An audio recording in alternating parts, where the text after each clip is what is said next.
All right. And good day, everyone. Let me check my audio here. Everything looks good. And welcome to today's today's session of Truly Foundation and A Course in Miracles. And I am delighted to be here as your temporary host, your temporary guide, your temporary coach. My name is Oliver Blue, and I am so excited as we look again today into but another workbook lesson. We are in a 20-day review period, and review is good. Whoever said review was not necessary, I have to beg the difference. I remember when I was in grade school, and we would the teacher would designate a day generally before that we would have some type of major test, a day of review where we would review what we have covered over the last week or two or however long. And the review was um, for our benefit. It was for uh, it was used to help us to be reminded of what we have already learned, of what we already know. And so, as we go through these 20 review lessons, today is the ninth one of 20. We are but being reminded of that which we already know. And this whole project that we are involved in now here at Truly Foundation, where we are going through all 365 workbook lessons out of A Course in Miracles. It is but an opportunity for us to review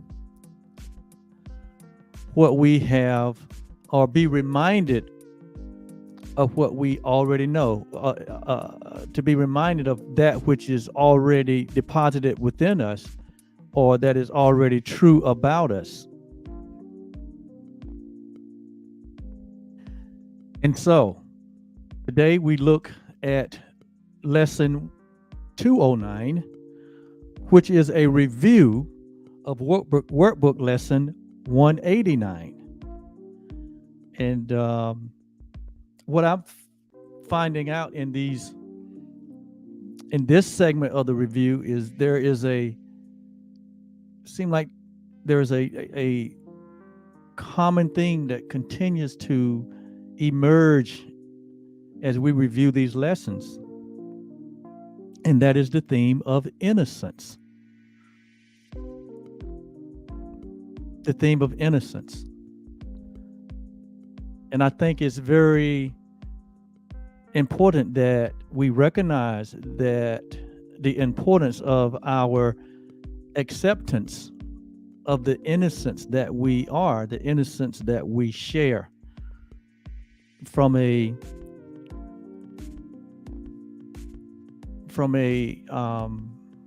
I would say not individually so much as collectively. I think that one of the root causes, or the main root cause,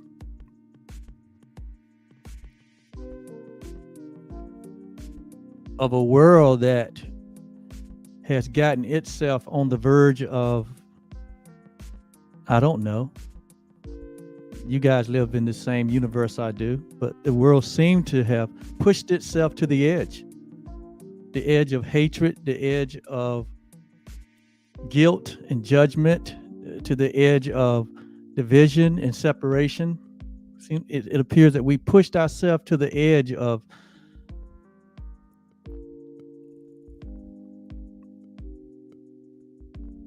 creating our own suffering. And so I believe at the root of that is a lack of inner sense, or an inner sense of our true nature, or not having an inner sense of our true essence, not having an inner sense of our oneness with all creation, with all living things, not having an inner sense of, or an inner knowing that there's only the one, and that what we would have for ourselves, or what we would have for others, is what we would have for ourselves. And so we get involved with projecting onto others thoughts, ideas that we would not even think of having for ourselves. And we get involved with holding on to grievances. We get into judging one another based on our external or historical orientation, our political orientation, our spiritual orientation. And so I think all of this comes out of a not knowing, or an inner sense of not being innocent, or not being whole, or not being complete.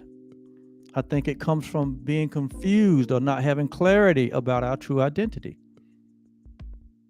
We've been talking for the last 9 days and expressing this central theme about we are not a body, but we are free. For we are still as God created us, in innocence, in wholeness, and completeness. And so this idea of innocent has been replaced with an ego idea of guilt. And where there's guilt, there's projection. And where there's projection, there's judgment. And where there's judgment, or unrighteous judgment, there is pain and suffering, self-inflicted. And I think humanity, as much as it think that it is being punished for something that it has done wrong, I think that humanity has to come to grips with its dust there, with its innocence. We have to come to grips with the fact that we're all innocent, that we're all whole, that we're all complete, that we're all love, that love created us. And that which appears to be against us is our very own projections, based on a sense of guilt that we have done something wrong, and for that we deserve punishment. And so we think the way to get rid of the punishment is to project it onto others. And in reality, when we do that, we are but reinforcing the guilt within ourselves. That's not the way you dissolve guilt in your thinking. There's only one way to dissolve guilt within one's mind, and that is through the truth. And the truth is, we are not bodies. We are free. And will remain as God created me, or us. And it is the knowing of that truth that is the means by which we remove all guilt. It's almost like it is inherent within our DNA, or it's inherent within the species of humanity. And if you look at all the other elements or aspects of creation, like the animal kingdom, or if you look at the vegetation kingdom, if you look at the galaxies, if you look at the universe,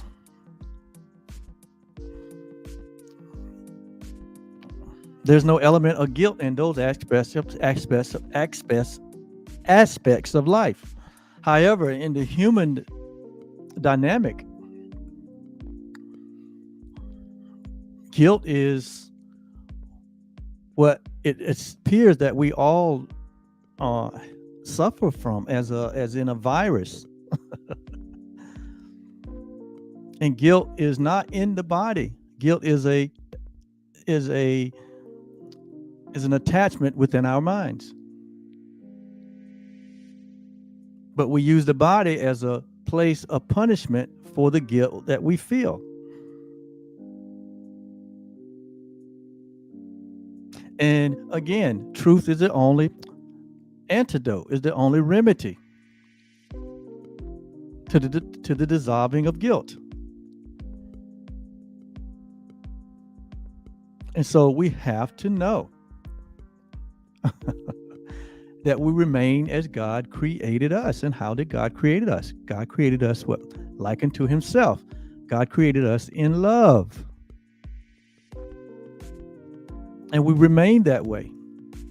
And the part of us that appears to be unloving, or appears to be in a place of guilt and shame or sin consciousness, it is a part of us that we have made ourselves as a substitute to our own reality. So it's like we've done it to ourselves over and over and over again. But we can come to this place of innocence where we have this inner sense of our oneness. We have this inner knowing, this inner sense of our identity, which is beyond the body, which is beyond time and space. That is why we share these ideas in each one of these lessons. You will hear me always refer to our true identity, where here at Truly Foundation we call the real you that loves you. Why? Because you are love. You are loving and you are lovable. That is who you really are.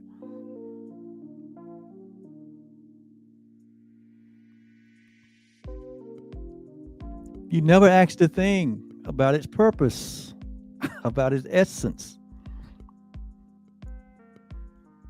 But the purpose and the essence of a thing is in the mind of its creator. And so we have to ask our creator, what am I? Who am I? What is my nature? What is my essence? And it has been downloaded through the ages in many different forms, in many different ways, of the innocence that we share, of the oneness that we share, of the likeness, of the image that we have been created in, that we share this one identity with the one creator. We all share this one identity with the one creator. And I love it when John picks up on it in the scripture, when in 1 John, when he says that, or in John the Gospel, where he says, God is light. And in God, or in reality, or in love, which are all synonymous to God, or in the absolute, or in the ultimate, God is light. And there is no darkness in him at all, or in her or it, because remember, God is not a male nor female. God is not a gender. God is the only reality that there is. And we are a part of that reality. And so here in Workbook Lessons 209, we start again today with that central theme that we're using for all 20 of these review lessons, which says, I am not a body. I am free, for I am still as God created me. That's a whole lot in there. And that is to be embraced, because these truths, these ideas is what brings about the correction to our wrong thinking. This is what removes the blocks to the awareness that love is always present, and we're one with that love.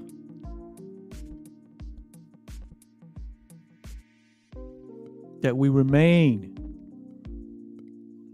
the same as God created us, and we can't change that. We can live 1,000 lifetimes and try to prove otherwise, but we can't change it.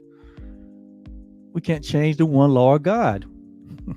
We can only suffer in our attempts to what?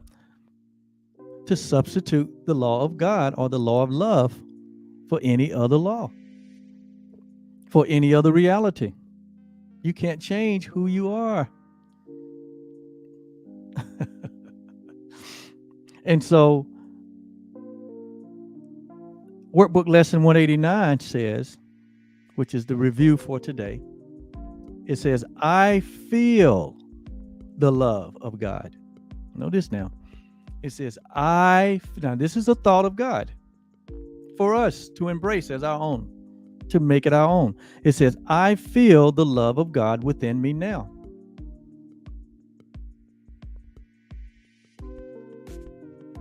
And you might say, I don't feel the love of God.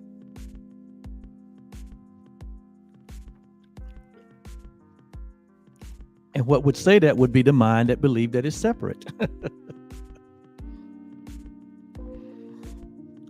The mind that believed that it is made something different than what it is will never agree with the reality that you are. It's almost like there's a immediate opposition to your truth. Yeah, it's called the mind that believed that it is separated. It's called the ego mind or the ego thought system. And so that's why we go through these exercises, because there's something needs to be done in order to what? In order to bring the mind into what? The subjection to the truth that is true always. It's called what? Renewing the mind. So it takes a little inner work. Are you willing to do the inner work? All these sessions and lessons are about the inner work. It is about, like, again, one of the scriptures that we've used throughout this whole training, this whole project is what? Be not conformed. Be not formed by the world's way of thinking. Be not conned into thinking that the ego thought system is true. Be not conned to think that you're guilty. Be not conned. Don't let the world con you. When we say the world, we're not talking about places and spaces. We're talking about a thought system, a way of thinking. Don't let the way of thinking that has its basis in fear and separation con you out of your innocence, your oneness, your reality. But it says, be not conformed to this world system of thinking, but be ye transformed by the renewing of your mind. So transformation is the renewing of the mind. And to renew the mind, it takes work. It takes a lot of work. It takes a tremendous amount of work. Because what we're dealing with here are not only your life, but you're dealing with every life that ever lived. We're dealing with ages. We're dealing with ages and ancient ages where this thought or this idea of separation, where this thought or idea of guilt and division and sin consciousness has dominated and has been passed down through the generations. And here we are now in 2022. and we're the accumulative effect of all of that wrong thinking, of all of that guilt, all that judgment, all of that horror, all of the suffering, all the pain of humanity. It's like it's all front and center.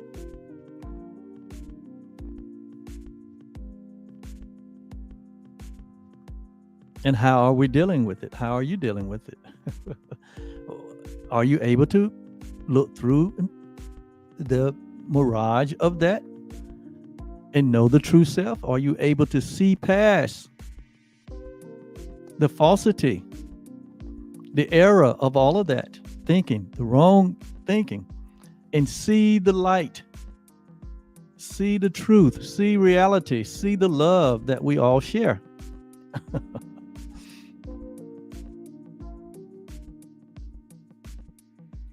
And so I feel the love of God within me now.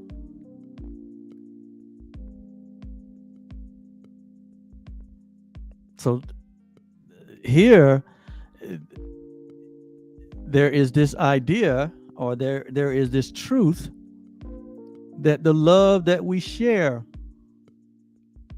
can even be experienced in our feeling tone, in the feeling part of our awareness and our consciousness. I feel the love of God within me now. But that comes as a result of a knowing, and not just a knowing, but an acceptance of the truth that is true always about what God created as us. And it says it in our central theme: we're not the body. We are aware of a body that we express ourselves through, but that is not who we are. It's not what we are.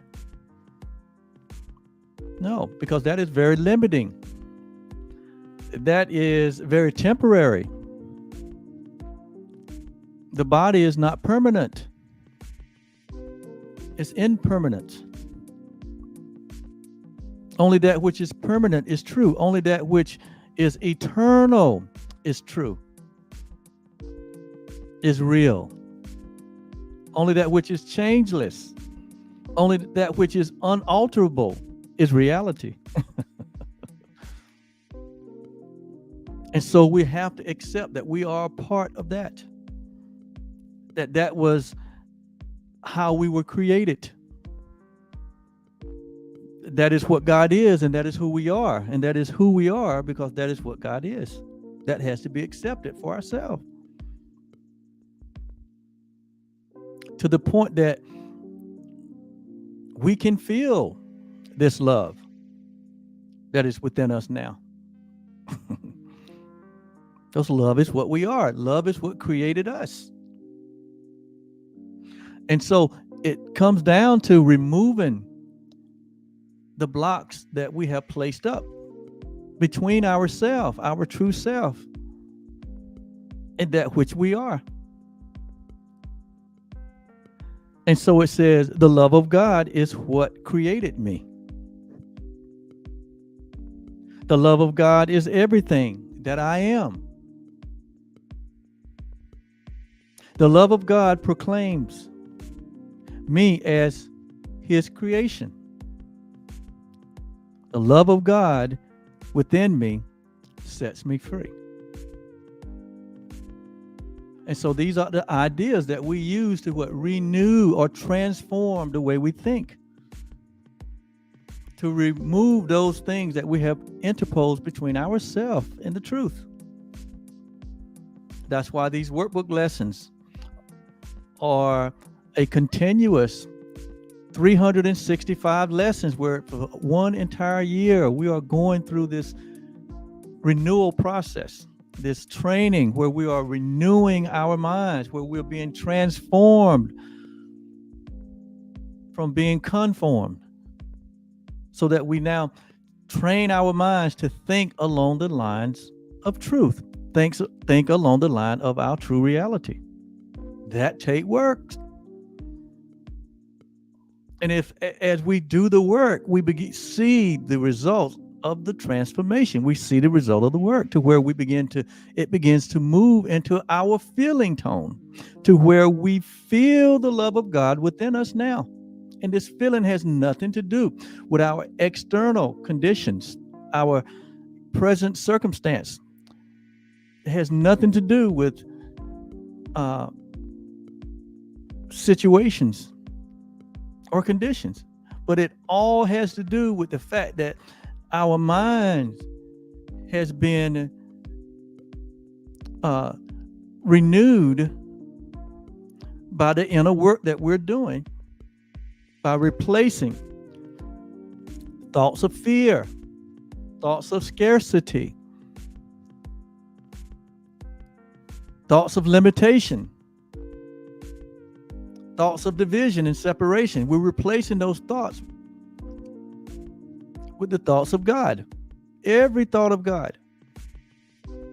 That's our only way out. The truth is our only way out. There's no other real solution to the peace that you and I desire to know and to experience. And so if we look back over in the workbook, when we went through lesson 189, it is so much here. It is so much here that is a help to us. And I'm just going to read through some of this. It says, there is a light in you that the world cannot perceive. And with its eyes, you will not see this light, for you are blinded by the world. Yet you have eyes to see it. Notice now, this seeing is not the seeing that comes from these, what we call eyes. We're not talking about these eyes.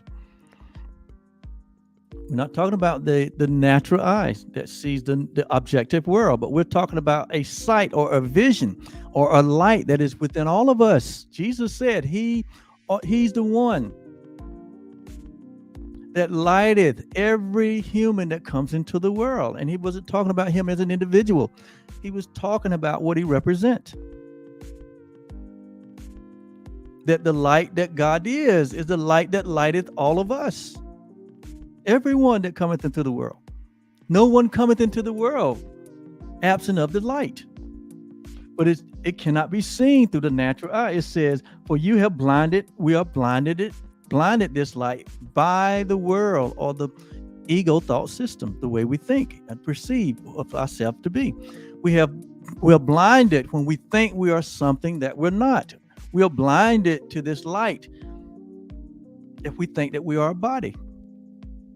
That at the core of who we are is a body identification.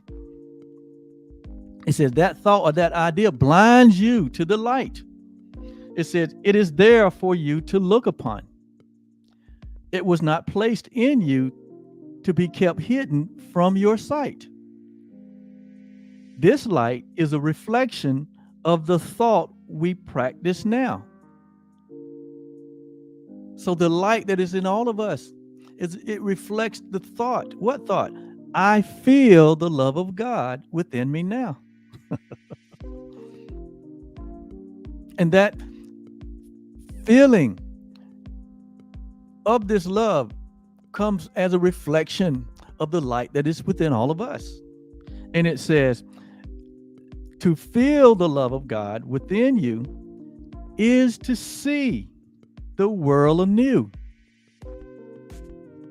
Notice now, it says to feel the love of God within you is to see the world anew, shining in innocence. There it is, that innocence. Shining in innocence, alive with hope, and blessed with perfect charity and love. And so, if we are seeing a world that is guilty, if we're seeing a world that lacks hope, if we're seeing a world that is consumed by death, if we only see a world that is cursed and not blessed, if we only see a world of hatred, a world of division, a world of separation, a world of doom and gloom. That's an indication that we have covered up the light that we are. And we have been conformed to this world. But to feel the love of God within you is to see the world anew. Yesterday, we reviewed the idea that what the peace of God is shining in me now is that the vision that you hold. It says to see the world anew, shining in innocence. We realize that the world is not guilty of anything. We let the world go free, because how can there be guilt within a world that's not real, in a dream world? An idea that it's passing away. And so we don't see the world as something that has attacked or come against us or done something to us, but we see the world as a thought system that has placed itself in between us and reality. And so we forgive that, and we look past that to see the light in everything. We see God in everything. It says, who could feel fear in such a world as this? A world that is innocent, a world that is alive and full of hope and blessed and perfect charity and love. It says, who could feel fear in such a world as this? It welcomes you, rejoices that you came, and sings your praises as it keeps you safe from every form of danger and of pain.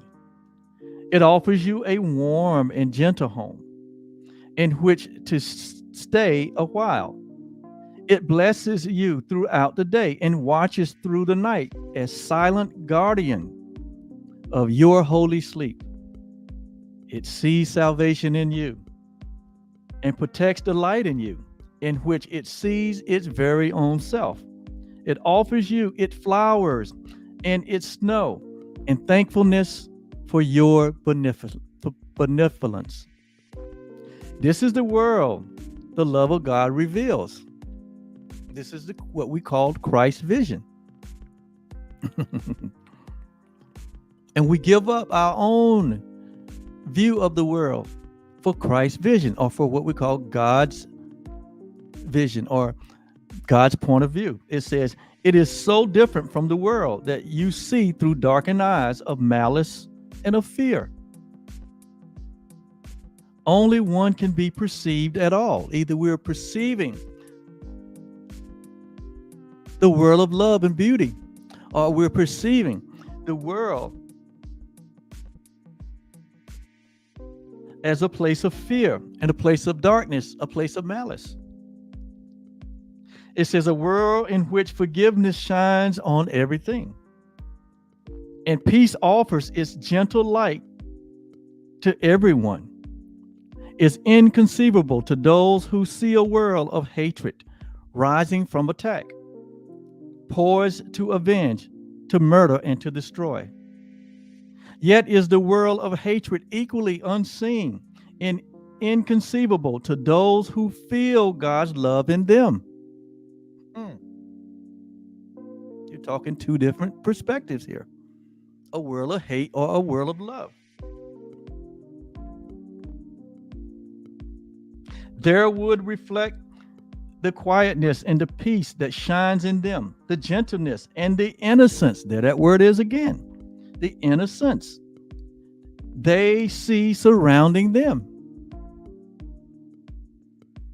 The joy with which they look out from the endless well of joy within. What they have felt in them, they look upon and see its sure reflection everywhere. So this is telling me that the world I see out there is the world I see within. But when you take the approach of looking into the world, which is an effect, it's not a cause. and coming to a conclusion of hate and separation and division and darkness and pain and suffering and fear and lack and death and guilt and judgment and sin consciousness. And then you make that your very own identity. That is the world that you would see. But what I'm hearing here is that when we embrace the truth of who we are as the very creation of God, that we share the very same essence and nature of who God is, and see that within ourselves, not within the body, but within our awareness and consciousness as a reality. And this can't be seen with the natural eye. It can only be seen through the eyes of truth, through the eyes of reality, which is beyond form, which is beyond time. We have the means by which to see beyond this world of form. You do. That sight is more real than what this world will reflect to you.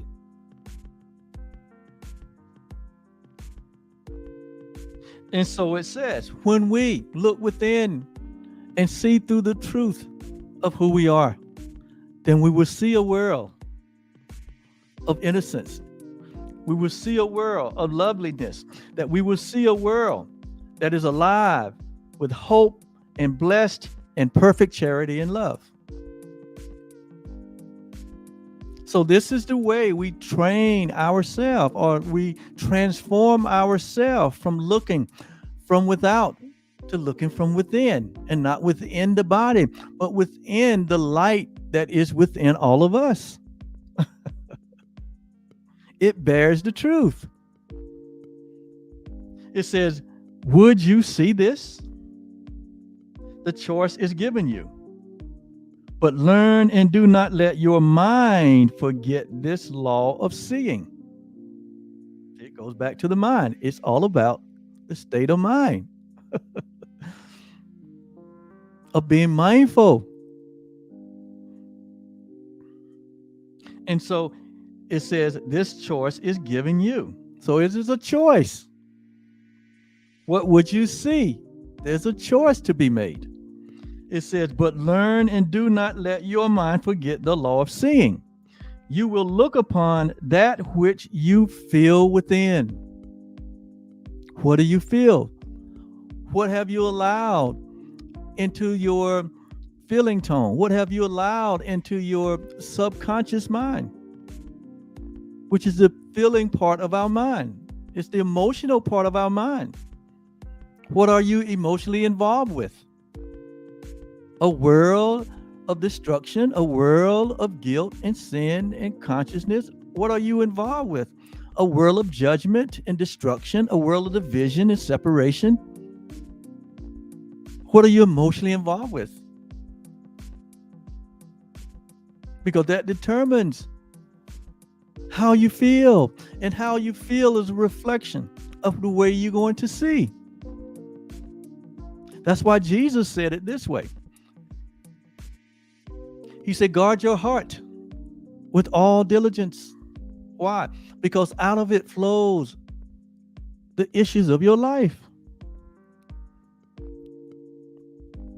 So there's a responsibility on our part to only be emotionally involved with that which is true. To only be emotionally involved with oneness, to be only be emotionally involved with love and charity, to be only emotionally involved with our innocence and our oneness, to only be emotionally involved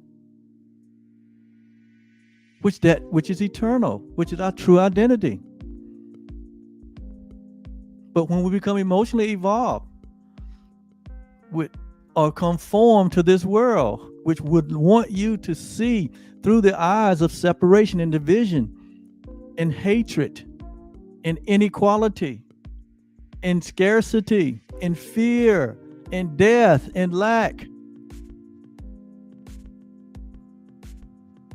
then you allow those ideas to be planted within your part of your mind, the feeling part of your mind.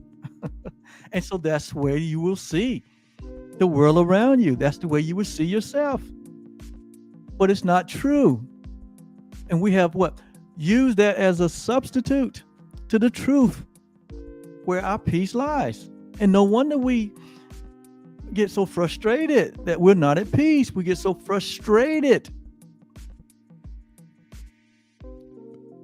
because we have attached ourselves to the world's idea or to the ego idea and placed that in between the reality of who we are. And so these workbook lessons are designed for us to remove those blocks, to remove that falsity, so that we can see the light from within. And it says, you will look upon that which you feel within. If hatred finds a place within your heart, you will perceive a fearful world. If hatred, what is hatred?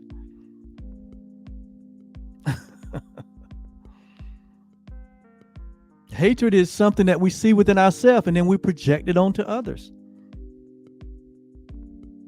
not knowing that we're only projecting it on ourselves because the other is ourself. We're one with everyone. We're joined as one. And so where there's the absence of innocence, where there is the absence of innocence, which we all share, we're all innocent. Where there's the absence of seeing ourselves for who we are in truth, in love, to seeing ourselves as God itself in terms that we share this one being with God. It says, we allow hatred to find a place within our hearts. It says, you will perceive a fearful world, held cruelly in death's sharp pointed bony fingers. In other words, the world will point back to you and say, yeah, you deserve this or that, and when it's not true. But it's only projecting back to you and to me the way we're perceiving.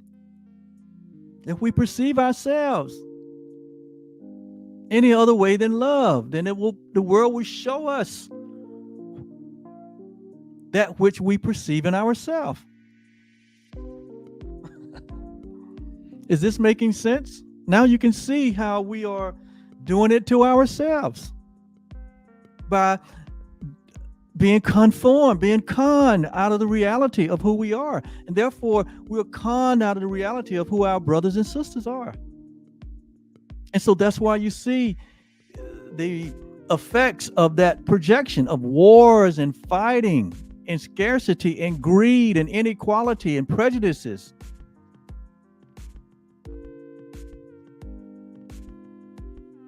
It's been projected back from the same projector that's projecting it out. So what has to change? One's view of oneself. And so if you feel the love of God, contrary, on the other hand now, on one hand it says, if you allow hatred to find a place, it says, on the other hand, if you feel the love of God within you, you will look out on a world of mercy and a world of love. Why? Because you're going to project what's in the feeling tones, what's in your heart. Jesus said, out of it comes the issues of life. The world will reflect back to you what comes out of your very own being, your very own perception. And that's why we're in this long journey of renewing our minds, because it is the mind that has gone prodigal and has rejected the truth of who we are. And so it is our responsibility to take the thoughts of God and grab the mind by the what?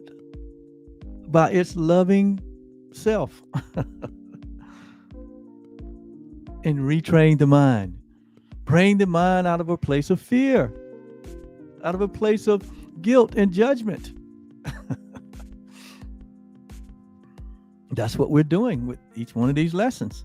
That's why they're so important. That's why I show up every day with a new lesson, a new thought, a new idea from God. Why? We need it.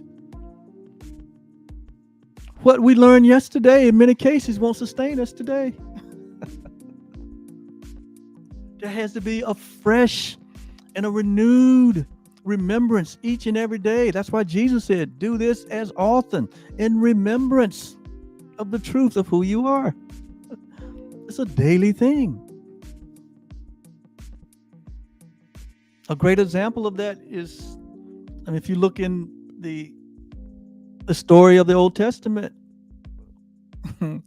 where God provided fresh manna for the Israelites every day.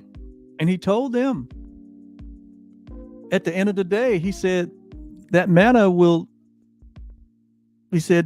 spoil. He said, don't eat it.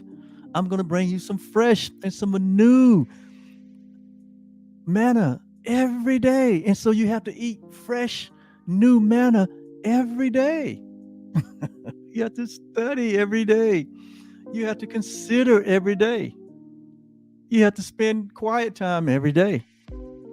You have to pull yourself apart every day and remind yourself of who you are, lest you forget.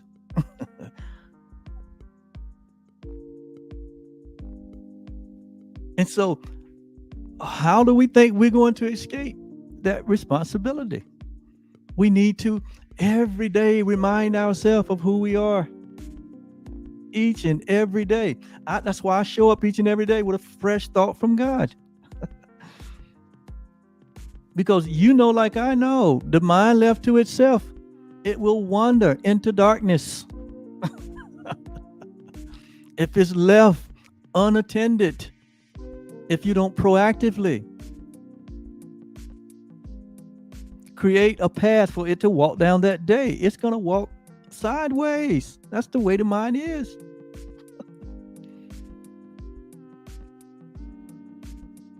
And so,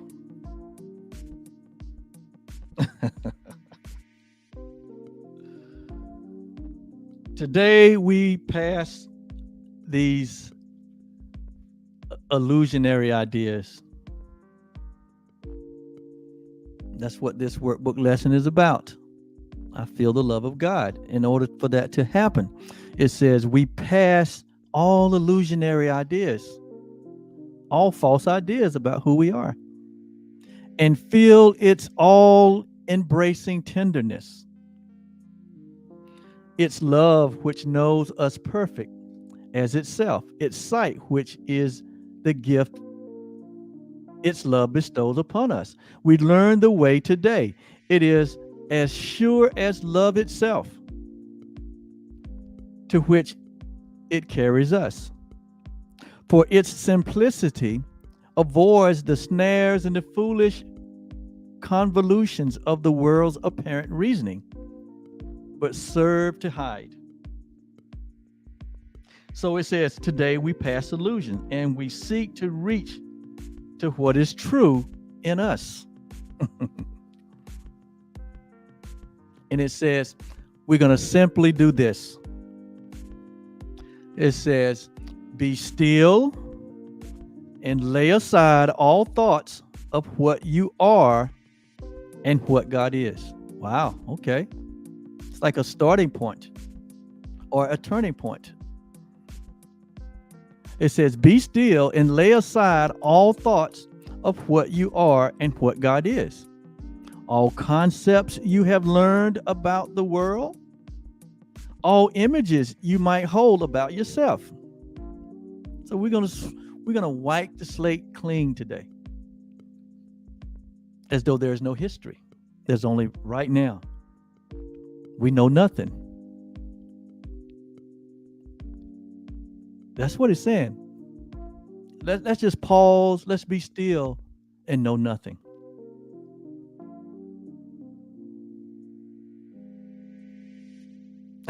When you really get serious about your awakening, when you really get serious about wanting the peace of God, you're willing to what? Wipe the slate clean. And you can do that easily. It says it right here. It says simply do this. Be still, lay aside all thoughts of what you are and what God is. All concepts you have learned about the world, all images that you hold about yourself. We do that right now. It says, empty your mind of everything it thinks is either true or false. Wipe the slate clean. Or good or bad. Of every thought it judges worthy, and all the ideas of which it is ashamed. Wipe the slate clean. We can do that right now. You can do it right now.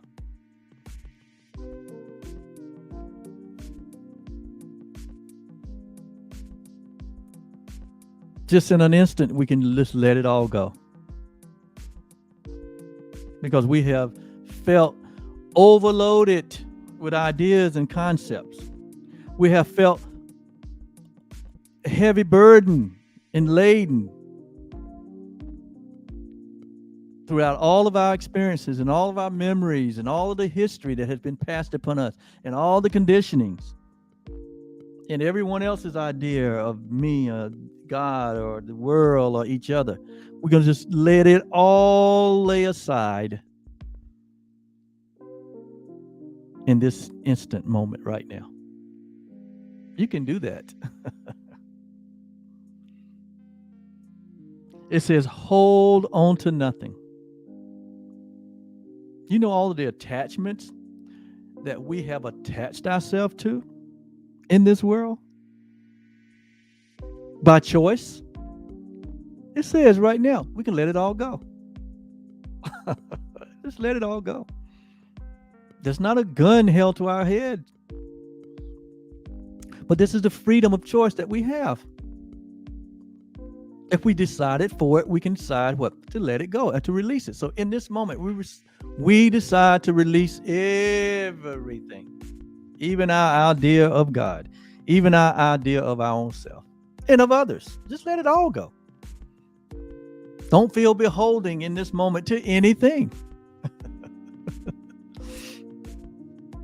And how does that feel? Wow. How does that feel? No attachments. No devotion. Just in stillness and in quietness. We begin to feel this vast, empty space. This feel of just awareness with no attachments. Consciousness with no obligation. Feel that for a moment. That feels pretty good. Take a deep breath into that. And when you exhale, we release it all. Wow.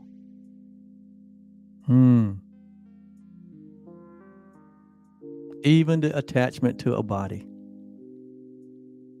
We release that too. Everything.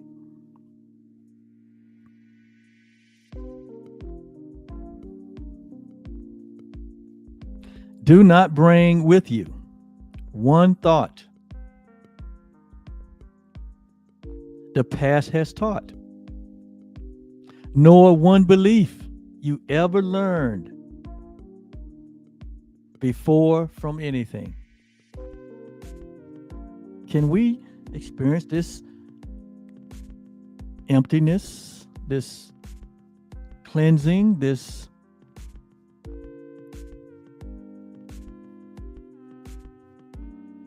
space of just awareness without any sensation, without any activity, without any event, without any relationship? Just awareness itself. This expansive, boundless feel of awareness with no objects or objects of experience. We're feeling that right now. I feel light. No past thoughts, no beliefs. And then it says, forget this world. Can you imagine for a moment or an instant forgetting this world? Is that possible? Obviously, it is. To completely forget the world. Because remember, the world is no more than a false idea about who you are. That's it. It's a false idea of yourself. That's what the world is. So we forget that. We let every illusion go, every falsity go, every label that we have labeled ourselves with, every condition.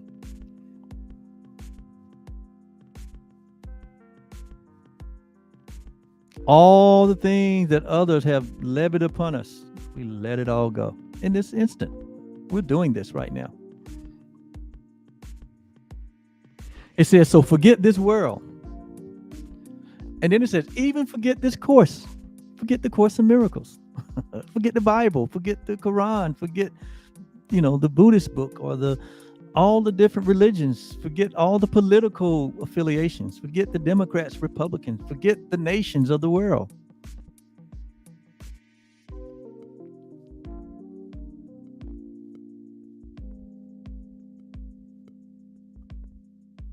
And we can forget those things because they're not permanent. They're all temporary.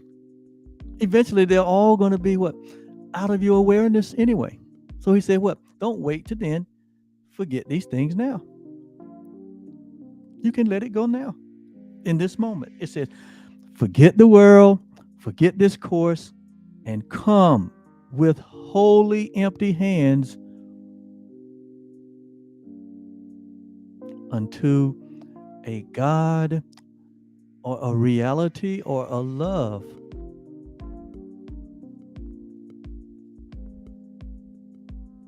that only exists. And this love is without form, it's without time, it's without history, it's without gender. It has no concepts. It has no need. It has no birth, no death. We stand in this space of awareness and of pure consciousness where there's no objects or objects of experience. There's no sensation. There's no bodily sensation because there is not a body. There's not a mind to think. But we just rest in this place that merely is. In total peace, in total bliss. If you're really serious, then you can do this. I'm doing this right now. I hope you are following with me. And we stand at this place where we have come with wholly empty hands into this place that we call heaven, this place we call reality, this place we call God, this place we call love.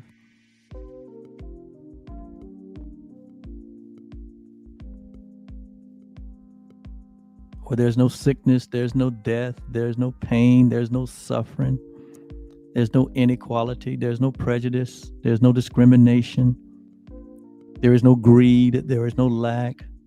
It merely is.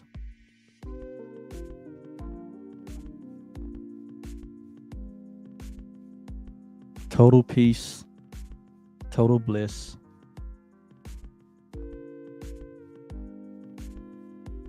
It feels pretty good. It feels pretty good.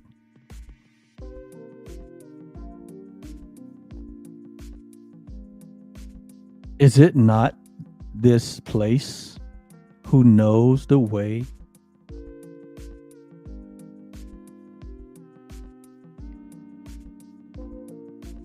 Is it not this one place that we all share? Where there's only the one life, the one being, the one love. It's called awareness, the ageless one, the undisturbed place, where there's no disturbances, there's no war, there's no fighting, there's no opposition.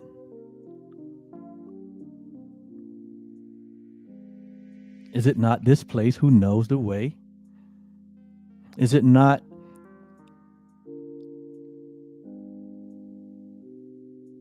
us who need not know the way to this place?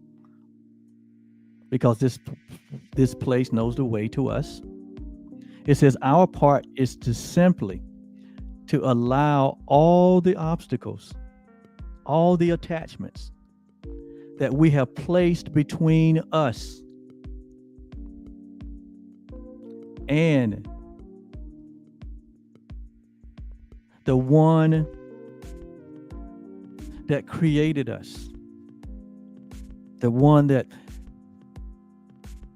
is the source of this awareness and this consciousness that is perfect.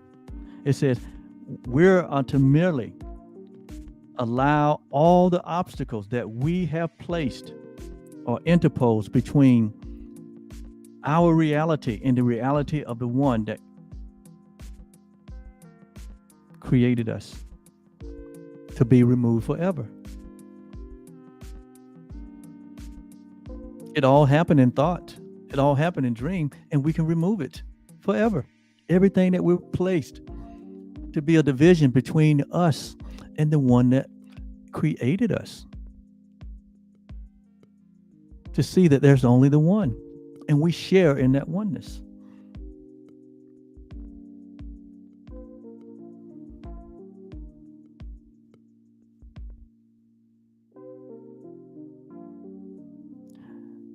God or love will do its part in joyful and immediate response. Ask and receive, but do not make demands nor point the road to love by which love should appear to us. The way to reach this place of reality is merely to let reality be. Just let it be. Let reality be. For in that way is our reality proclaimed as well. We merely are. We merely is.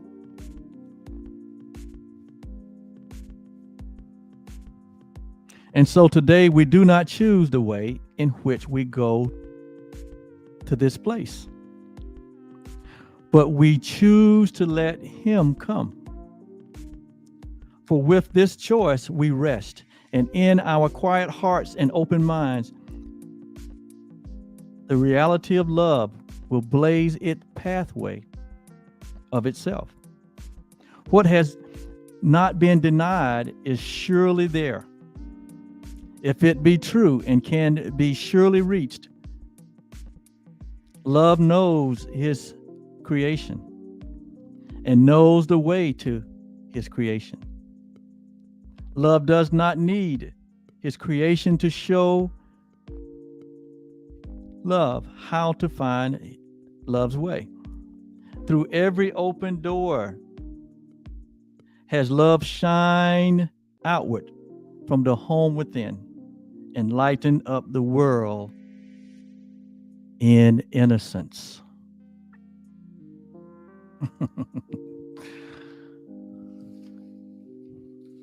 And hopefully,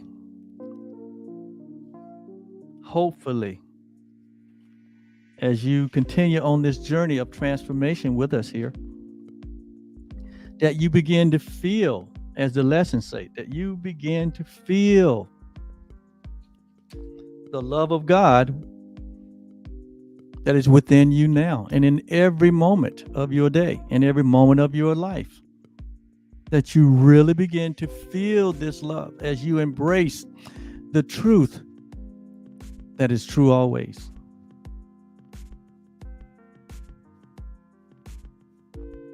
The love of God is what created me. The love of God is everything that I am. The love of God proclaims me as his very own creation. And the love of God within me has set me free. I am not a body. I am free. For I am still as God created me. I feel the love of God within me now. And so it is. And that's workbook lesson 209.